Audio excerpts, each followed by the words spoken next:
The 2018 Subaru Outback is AutoWeb's buyer's choice for best wagon. They miss one important fact about the recreation proposed vehicle.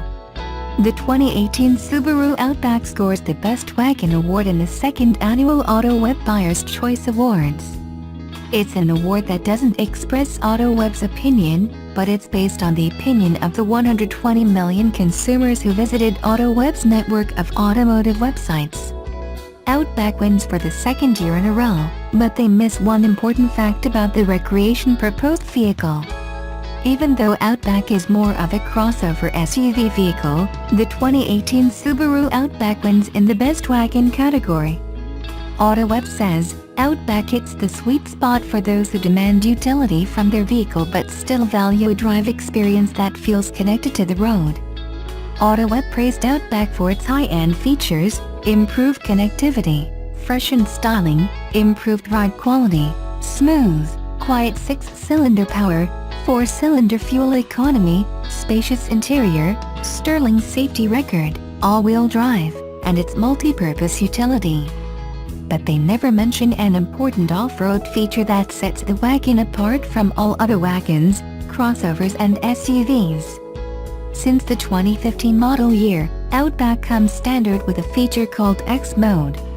It can be engaged by simply flipping a switch on the console. How does it work? In a nutshell, X Mode works in addition to the symmetrical all-wheel drive system to give you even greater traction and control.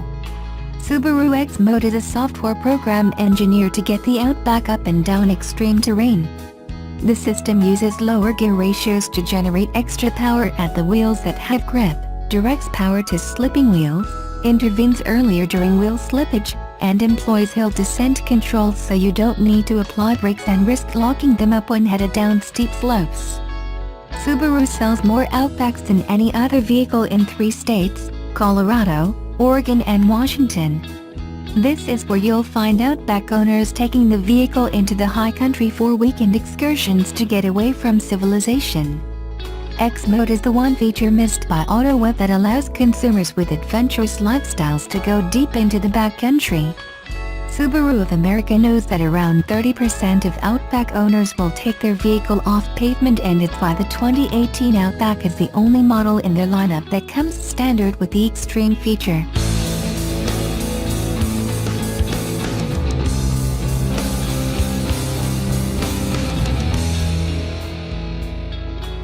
Tesla is bringing its newest production vehicle to its showrooms in some East Coast locations for the first time, so that potential, and many actual, customers will be able to check it out in person. The carmaker will have Model 3 demo units on display at showrooms in New York, Boston and Miami starting this week, CNBC reports. The Model 3 will be on display in Manhattan's Meatpacking District showroom and the Tesla location on Boston's Boylston Street, per CNBC, as well as in its Miami customer facility. The car, which starts at $35,000 without incentives, is also at Tesla's LA and Palo Alto galleries, but it's still not shipping at the rates that Tesla was hoping it would by this time. The carmaker's most recent shipment numbers show that it had made under 3,000 vehicles in total as of January 1, way behind its anticipated 5,000 per week target. It's been improving the speed at which it can make the cars, however, and claims to expect to be able to churn out 2,500 per week by the end of the first quarter of 2018. If Tesla can spare a car or two to put in showrooms around the country, that's a good sign that it's catching up on its production queue. Tesla CEO Elon Musk has said previously a few times that the company was essentially anti-advertising the car in the past, simply because it had so many pre-orders in the books already and no clear path to general inventory availability for buyers not in the queue.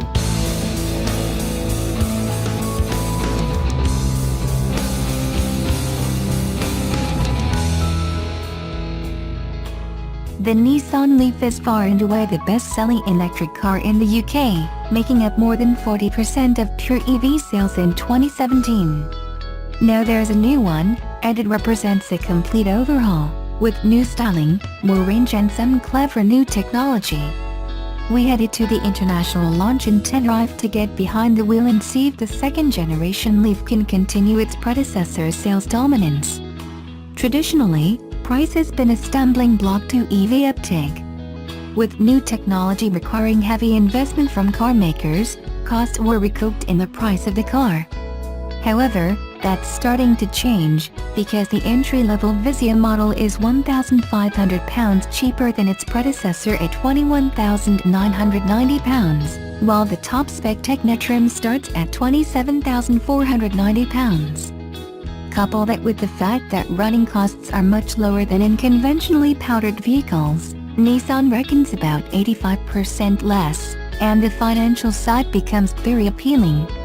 Entry-level Leafs lack the premium feel of the higher trims but still have some appealing kit on board. Standard equipment includes cruise control, LED rear lights and daytime running lights, and a 7-inch infotainment screen.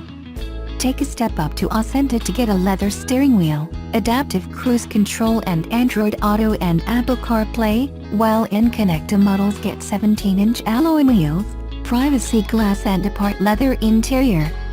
All of the interesting kit is on the fully loaded Tecna trim, with full LED headlights, a heated leather steering wheel and seats, and a decent 7-speaker Bose audio system. It's also here that you'll find Nissan's clever ProPilot semi-autonomous driving assistant features. Those who've driven the old Leaf will notice similarities in the new model, but there's been a massive improvement in material quality, design and ambience. The leather steering wheel is comfortable to hold and the 7-inch touchscreen is easy to use, even if the graphics are totally outdated. On the top-spec model we tested, dashboard materials look high quality but feel hard and cheap to the touch, though the leather upholstery does make up for that somewhat. Otherwise, the only real complaint is visibility, as the pillars in all 4 corners are quite thick, which isn't ideal in a city car. Electric cars are generally fun to drive around town because electric motors offer high torque from a standstill and therefore acceleration is punchy, and the Leaf is no different. It's also quiet even at motorway speeds, with impressive levels of refinement not typical to the Japanese car maker's range. The new e-pedal mode ramps up the regenerative braking to replenish the battery whenever you take your foot off the throttle. Nissan has tuned it so that once you get the hang of it, you can drive most of your journey with one pedal, braking for corners by simply lifting off the throttle. It works well and noticeably improves range. Meanwhile, the ProPilot semi-autonomous technology works well. Out on the motorway it will keep up with traffic and even guide you in your line, while a park mode lets you take your feet off the pedal so the car can park itself. And it's no gimmick, because we tried it and it works. The official NEDC figure is 235 miles, but anyone who's driven an EV will know that these figures are notoriously unrealistic. Instead, Nissan prefers to tout the 177-mile range it achieved on the new WLTP combined cycle, which should be more realistic.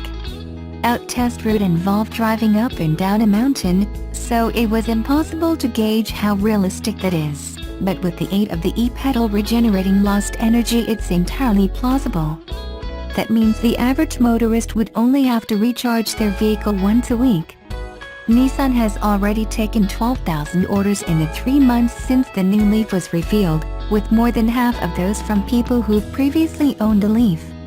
You can order one now, but if you want to see it in the metal first, dealers will start to receive them at the end of the month.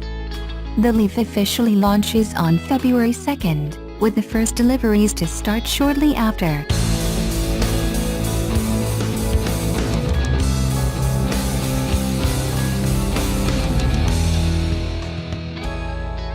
Subaru sells emotion. Their entire marketing strategy is about love, which is actually a pretty accurate take on how we buy cars. There's very little logic in a lot of our buying decisions. Consider how much time some of us spend in our vehicles. There's nothing wrong with picking an automobile that gives you some sense of happiness. That's led to a rise in SUV sales, because big cars make Americans happy.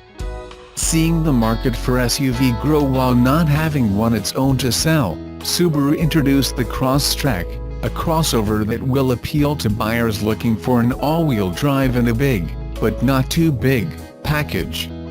Starting at $21,795, the Crosstrek is an inexpensive entry into the crossover market from a company best known for its all-wheel drive vehicles.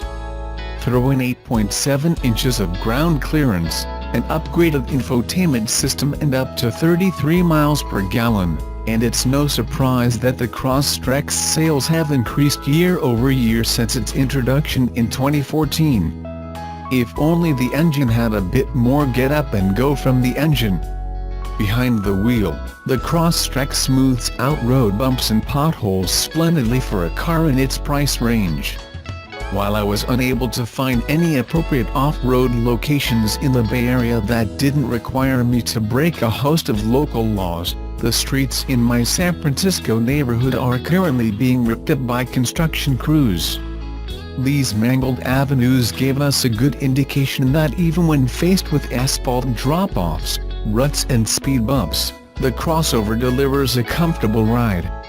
That ride doesn't translate into a switchback munching, cornering machine, but it can hold its own during everyday driving on the Cloverleaf Highway off-ramp and around the corners of the local subdivision. Not that you can push the Crosstrek too much into those turns. With a 2-liter, 4-cylinder boxer engine putting out 152 horsepower and 145 pounds of torque, the small SUV needs a good, long runway to get up to freeway speed. The 0 to 60 time is about 9 seconds. So sit back, relax, and don't expect to go blasting onto the highway. While we pine for a turbo shoved under the hood, overall the Crosstrek drives better than its price would suggest. That value proposition continues on the inside as well. The front and back seats are both comfortable and this new model is also roomier than the previous generation, which was introduced in 2014. The trunk, meanwhile, has enough space for a couple to take a weekend getaway, even if they overpack. Plus, the rear seats fold down to increase the space for an entire week's jaunt with plenty of room for some sporting equipment too. In addition to expanding the cabin, Subaru added its latest infotainment system, called Starlink, a marked improvement over the technology it replaces. Though the design and UI feel reminiscent of a budget tablet, it's still better looking and easier to use than a lot of other systems on the market. It does suffer from some latency issues, though, especially when you're swiping left and right. Also, my taps on icons were occasionally met with a 2-second delay. Still, the time between tap and action usually wasn't any worse than the rest of the systems on the market. Fortunately, Starlink supports both Android Auto and CarPlay for your portable computer needs. Above the touchscreen, you have a choice of 6.5 or 8 inches, is an additional display that I found quite useful. With it, you can see additional information like the time, weather, average fuel consumption and turn-by-turn directions, to name a few examples. The rest of the dash and controls can only be described as utilitarian. Subaru isn't known for its cutting-edge controls design layout. It's nice if you're tired of searching for or trying to decipher a button or knob. But it lacks any real flair.